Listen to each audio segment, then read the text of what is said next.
As we close out 2025, we want to take a look back at this year from the perspective of the Washington Stand. What were some of the top topics that shaped the Washington Stand's coverage in 25? What can we draw from how readers responded? And I want to bring on Jared Bridges and Mark Tapscott, both with the Washington Stand. Jared is the editor-in-chief of the Washington Stand. Mark is a senior Congressional Analyst. Gentlemen, thank you for joining me. Always an honor to have you. Hello, Jody. How are you? Glad to be back. Doing great. Jody. Yes, great to have you both. Jared, let me start with you. What were some of the top stories of 2025 for the Washington Stand? Well, it's been a year, hasn't it? If you can remember all the way back to January, we had the inauguration of Donald J. Trump as president for the second time. And that story pretty much dominated the headlines and took quite a bit of our coverage up at the Washington Stand as well. We had then everything that kind of flowed out from that. You had Trump's cabinet picks, and some of those had some issues going forward, but that always creates interest.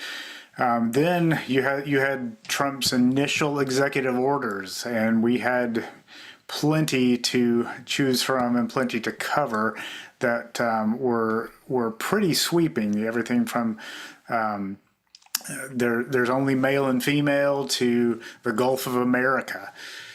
So those remember, that's just at the start of the year, and then you had, in reaction to Trump's inauguration and Trump coming into office, the Trump derangement syndrome, where you even had people who were vowing not to procreate during Trump's term because of Trump, right?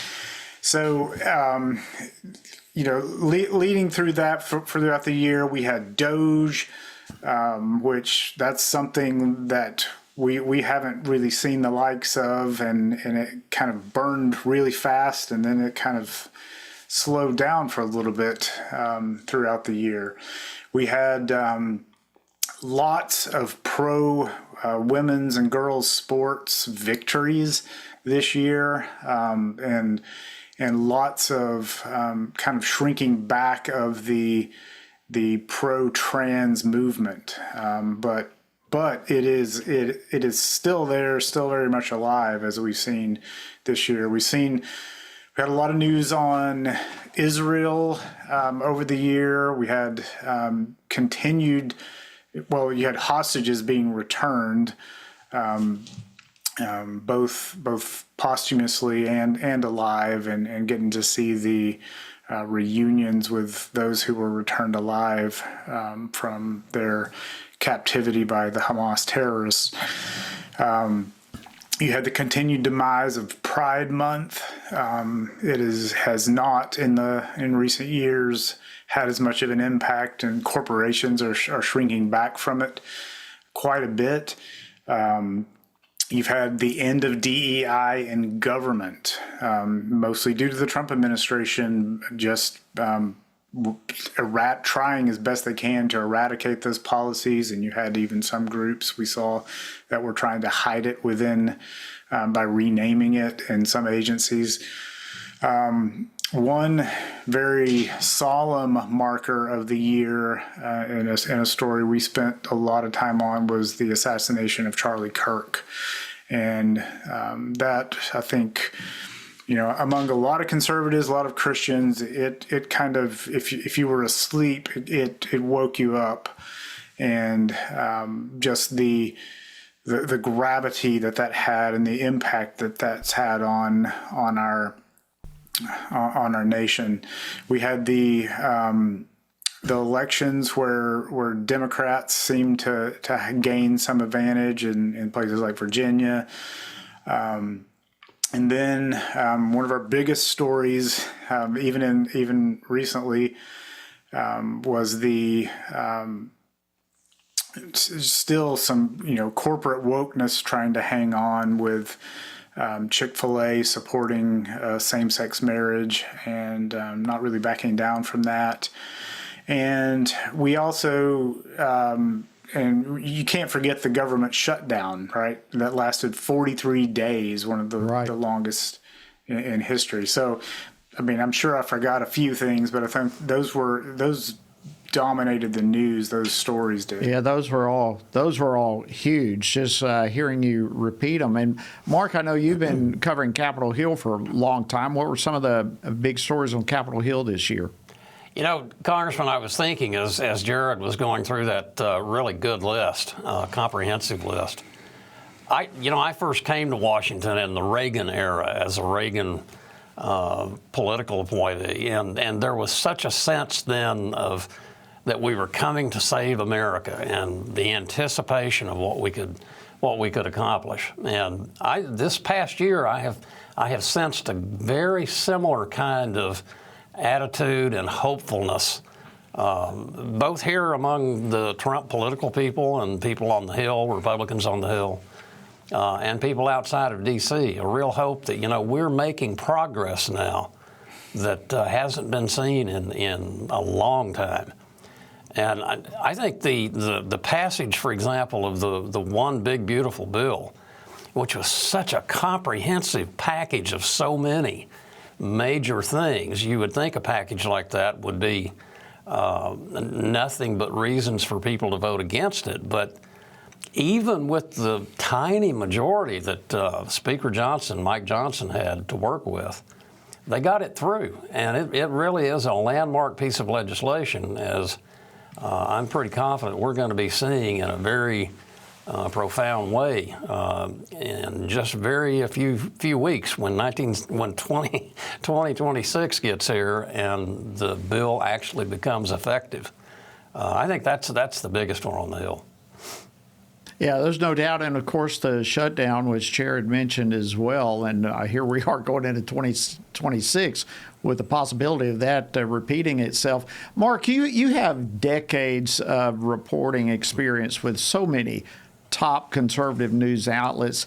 Let me just toss this your way to begin with as we kind of shift gears a little bit. In your view, what sets the Washington Stand apart from our friends at some other news outlets? The first thing that immediately comes to mind, and you can't read the Washington Stand for 30 seconds without beginning to appreciate it, is the fact that we're very upfront about it. We look at and we report and we analyze the things that are happening in the American public square and indeed on the world scene from a biblical perspective. One of the things that is most dear to my heart as a result of that, I've said it on this show before, Jesus said darkness hates the light, and that's why transparency is so important in government. And I have devoted a great deal of my career to reporting to advance transparency in government in a lot of different ways. So I think there's that. We report from a biblical worldview. Second, we have a unique combination, a unique editorial package, if you will. You get hard news, old school journalism reporting on the news events of the day, but you also get a really good combination of that with, I think, really perceptive news analysis by folks on the Washington Stand staff, and you also get some really important commentaries about the news. That's an unusual combination, and we make each one of them very distinct so you know what you're reading. But that's a good thing to have. I think the third thing is, I have been here for a while, Jody, as you said, and I've seen a lot of folks come and go in conservative journalism. And I have to say, Jared has put together a really outstanding team of very young, smart, ambitious, hardworking Christian journalists. And I'm just proud to be the old guy here that gets to put in an encouraging word for them every now and then. That's great.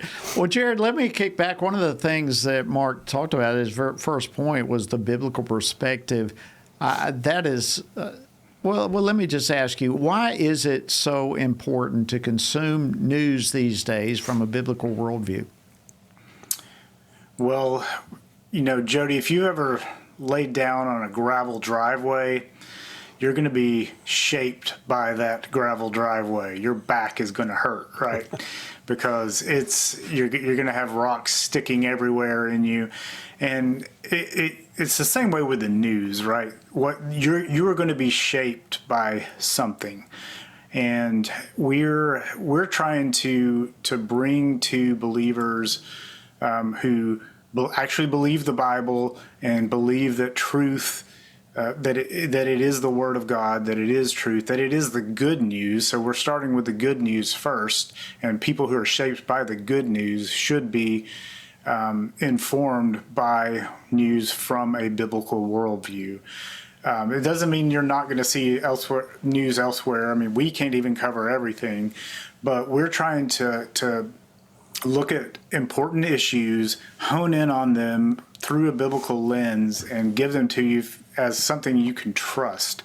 And our desire is to help believers be shaped, continue to be shaped by the gospel through the news they read. Let me ask you, I've only got a couple of minutes left, but I want both of you to have this final question. And that is, what is some of the impact that you've heard that the Washington Stand has had, both in Washington, D.C., policy and so forth, but also with our readers? Mark, let me start with you. That's an interesting question, Jody. And I say this in all humility, but back in mid-October, when it was beginning to become clear that Senator Schumer and the Congressional Democrats were intent on a shutdown if they couldn't get the tax subsidies for Obamacare continued, that got my curiosity up. Why were they so intent on those particular subsidies? And a little bit of investigative reporting, and you discover that, number one, they get millions and millions of dollars in campaign contributions from the big health insurance companies participating in Obamacare. And those companies had spent a record amount this year in lobbying Capitol Hill. And I was kind of surprised. The other folks who were covering the issue weren't really looking at that angle. We got several pretty big stories out of that. And I think that helped set a perspective about what was going on and why we were going to a shutdown. Absolutely. Jared, let me kick it back over to you. Some of the impact that you've heard that the Stand has had. Yeah, and non-scientific but anecdotal is important because when people talk to you about it, and I've had people tell me that they appreciate being just the example of how to think through the issues. Yes. And so where there are issues that they may not have even thought about beforehand, but in reading in the Washington Stand, they were able to, oh, yeah, this actually is important to me. And look, here's a way to think through it that's faithful to Scripture.